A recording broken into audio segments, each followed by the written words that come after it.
train to develop our own country.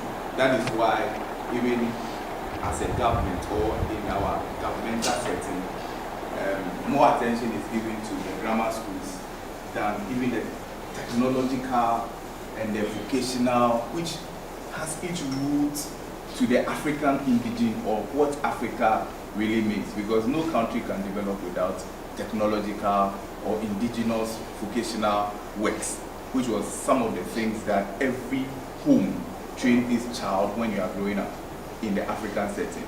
So that's one of the major things, our educational system, and that is one of the fundamentals to our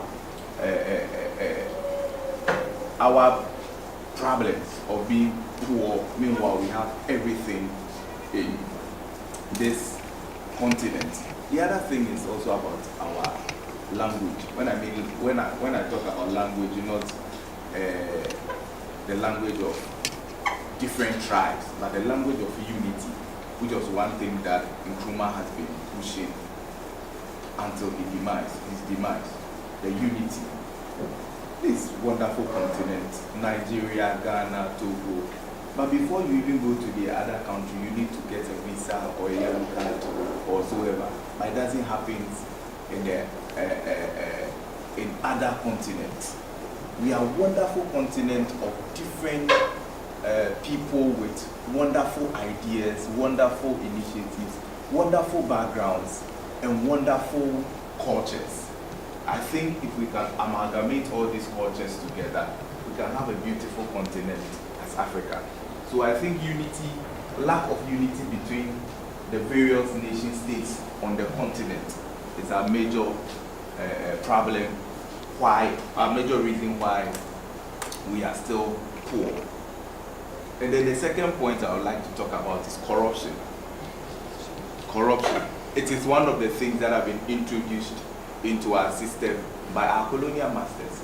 They introduced this so that they can have their interest in our continent anytime, because if our leaders go there with their cap at hand, they can have a way to corrupt them and have their way to penetrate into our country. No wonder our mines are being given out to them.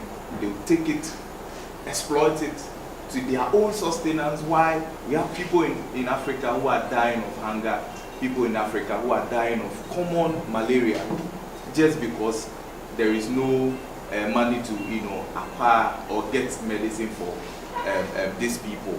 All right, people are dying just because they don't even have food to eat. Why? Because all that we have to develop our country, all the natural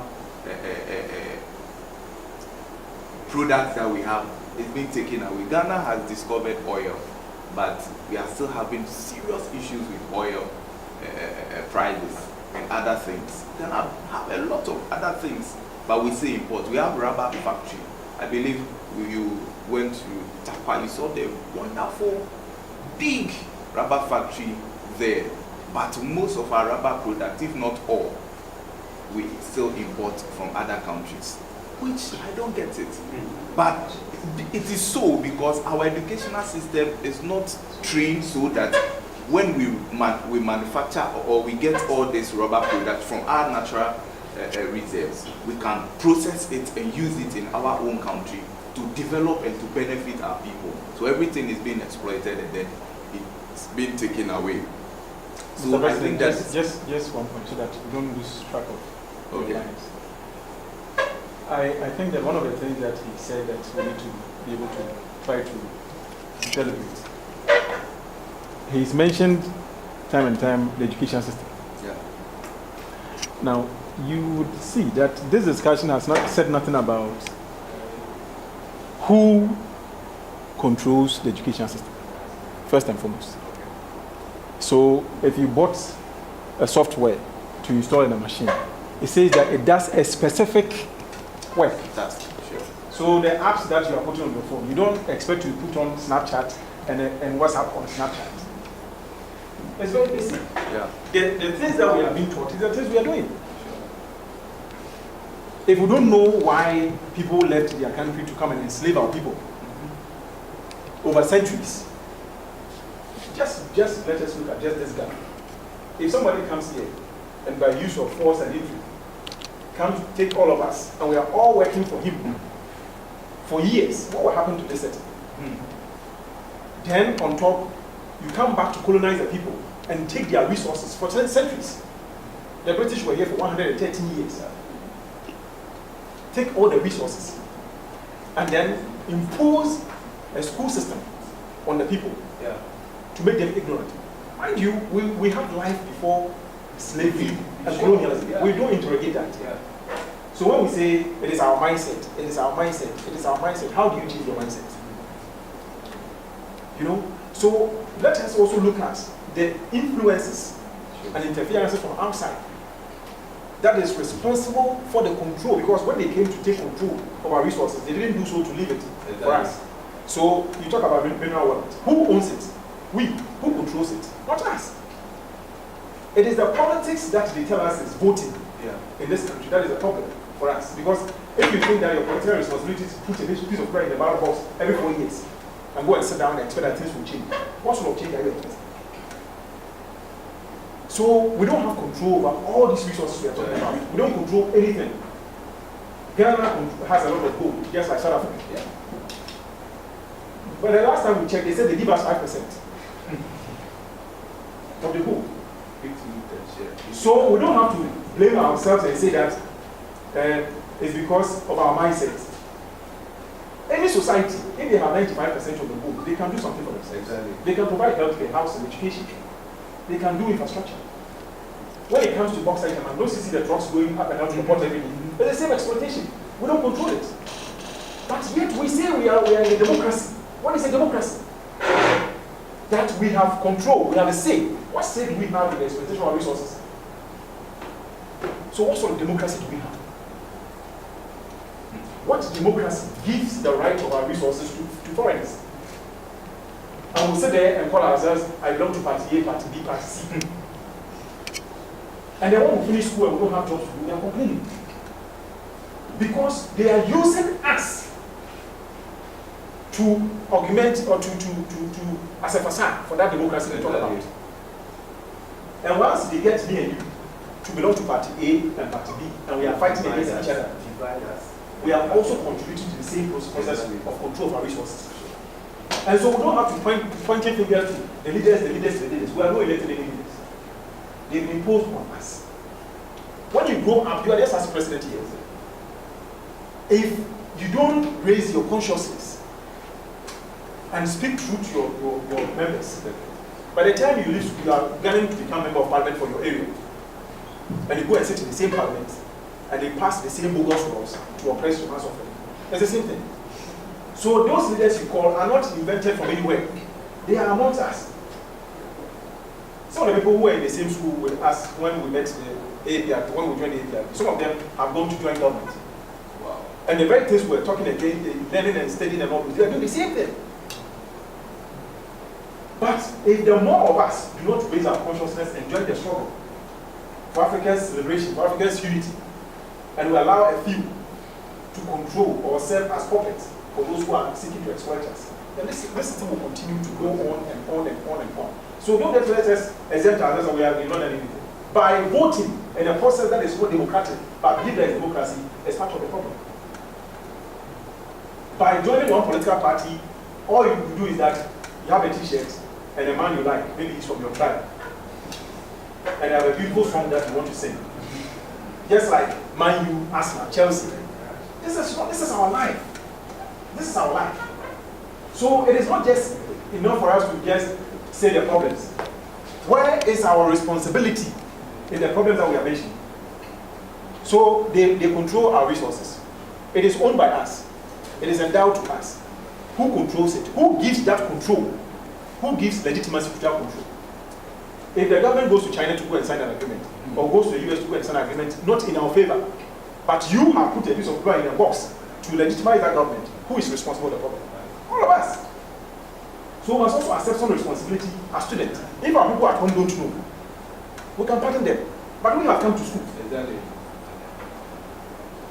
So let us own up, take some responsibility for what is happening, other than pointing fingers to some person as he's a leader, we are all leaders.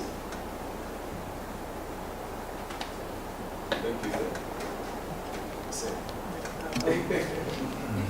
I would like to add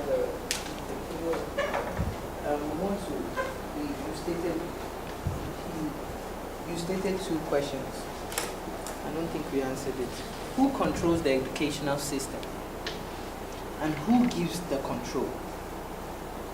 So right now it's like a question relating to a question. Who controls the educational system? And who gives the control? So somebody is controlling the educational system, and there's somebody giving that person controlling it a control.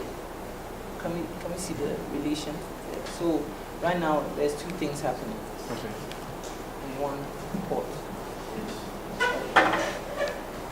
During colonial time, when the missionaries came, King Leopold of Belgium gave them the mission. He said, teach them how to read and write, not how to reason. Tell them their children, let them forget their heroes and admire ours. This was the tone, this was the educational system. And it's this kind of education system that we have maintained and we keep on practicing. So who set that kind of educational system? Colonial masters. The imperialist capitalists. They set that kind of education. And why did they set that kind of educational system for us? Because they want your resources. What controls the resources? It's the human resources that control your natural resources. So if they control the human resources, they control the what? The natural resources. And it's the educational system that bleeds or that produces the human resources. So if we have been targeted to know how to read and write, but not how to reason, then you are not in control of yourself.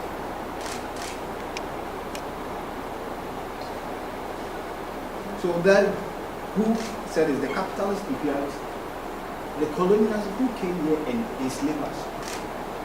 Let me explain this more. When we started the discussion about why Africa is poor, we made mention of some ideology, mentality, this kind of thing.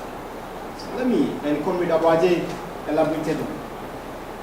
Before the white man came here, we were making kente. Right from that ideology. Not even just kente. We were making amonchi for my foreigners. We were making soaps. So that our forefathers know that we have to burn some ashes. And not just any ordinary ashes. They were able to know that if you burn this kind of ashes, you'll be able to produce beads. And with this amount of oil, when you burn to this temperature, you'll be able to what? Get. So, where they got that ideology from? Was it the white man who taught our grandfathers how to produce appetition? Is there any more chemistry, more of this? Before the white man came here, chiefs were decorating themselves with gold. They taught us how to refine it. Meanwhile, we were not having what? Mercury and lead. But yesterday we were doing it. So, what was the agenda? Agenda here is to teach us how to read and write, but not how to reason. That is the kind of educational system they set for us. In order to still control our resources. Is that there are several youths who are in entrepreneurship, doing smaller things in their own way. By way of promoting their work is to ensure that the people they are doing it for consume such products. What we realize is mostly when a fashion designer or an artist do their work, it's mostly parents and families who consume their products, not the entire public. So we're trying to create a market system in which we'll be able to bring all these various entrepreneurs who solely do African products to have an opportunity to be able to establish a market for every African, especially living in Ghana. Thank you. So I think that there is a connection. If we look at the topic we're trying to digest today, the role of students in Pan-Africanism. They've been meeting with the work study sector here for some time. The whole idea is that they believe that the problem is one of economic, and that they'll be able to create a market for local goods or African products. Then those who are producing them will be able to earn some little out of it. But we've been trying to let them understand that the the problem is not solely economic. It's much bigger, broader political problem. And that the reason why Chinese students will have the backing of their government is the Chinese government understands that if they go out there and compete well, it's in the interest of China. The same with America, the Europeans. It's the same thing we are trying to do with Pan-Africanism. So that you're not just looking at Takarodi Polytechnic, you're not just looking at the African continent, you're just looking across the African diaspora and the African world. So the market will be bigger if you understand the political dynamics involved in what you're trying to do. And that is why we wanted to have this interaction with you. So we are the A-APRP, as you know, All African People's Revolutionary Party. Our comrades from across the globe, all true Africans, ready to work with you in your institution to realize the objectives of Pan-Africanism. So feel free, if you have any question, if you don't understand anything, this is a platform for you to just push it out, because we don't want to be doing the exchanges we usually do. If there is something said here you don't understand, please let's try and explain or share your understanding of it together. So the whole idea is the role of students in Pan-Africanism. What do we mean when we say Pan-Africanism? That is the key word in the Pan-Africanism.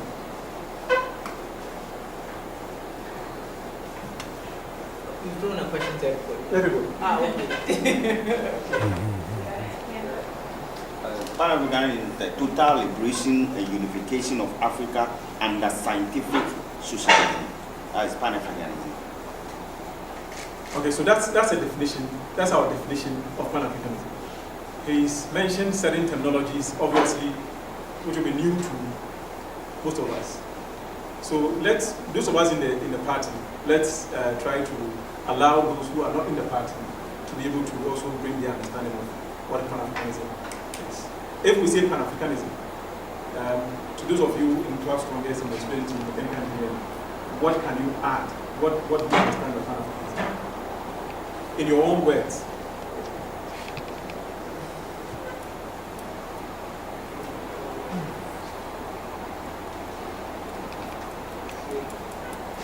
My own words. I see there's a unity movement of African. Made in Ghana products. Automatic questions come things like, how do we get Ghanaians, how do you compete with China prices right now? Because something is made in Ghana, we know that it's going to be expensive. So that's that question. And then there's also, why do we teach people, how do we teach people the importance of buying made in Ghana products? So I don't know if you guys have programs for that, but that's the sort of thing that automatically the A-APRP do in our studies, because we believe that people are not going to buy products or do anything, I should say, that they don't see the benefits in for themselves. So we're here talking about history. History is very important. We're seeing how it can fix our minds, but for the realities on the ground, most people will say that history is in books, it doesn't have relevance too much to them. But what we at the A-APRP believe in our studies that we learn our history, we learn about ourselves. Somebody said something about the greatness that we've achieved before, and then we see that pride. If you know that you were great once, you are born of great people, your child can be great, then you automatically see that pride in buying something from your fellow person. It's no longer going to be just about what's the cheapest. Also, socialism then comes in there too, to say that to buy from your fellow Ghanaian might be more expensive, or to get into a business that you might earn less from than an employed place. It's also good because the capitalism that we've learned, that you have to make all this money and profit that must benefit one person over the needs of the masses, is not so important. So these are the things that we study and we look into, and we work as activists to let people know about the lies we've been born into and the importance of ourselves as Africans and the things we can do with our daily lives to improve ourselves. So all the things I believe Strongest are trying to achieve, when I leave here I'm going to go, I'm sure you have a Facebook page. I'll check out your Facebook page to see, maybe you are doing these things already in your conversation that you're having with people, but we do it in a very comprehensive way, where we talk about our own economics, our own industries, but more than that, our culture, our educational systems, the injustices in the system that we look at a greater level to see all the things we need to be fixing, as well as the buying of our products and the importance of also uniting, because once we unite, then it's not only Ghanaians buying from Ghanaians, it will be Nigerians buying from Ghanaians, it will be Ghanaians buying from Nigerians, and it gets bigger and bigger across the continent.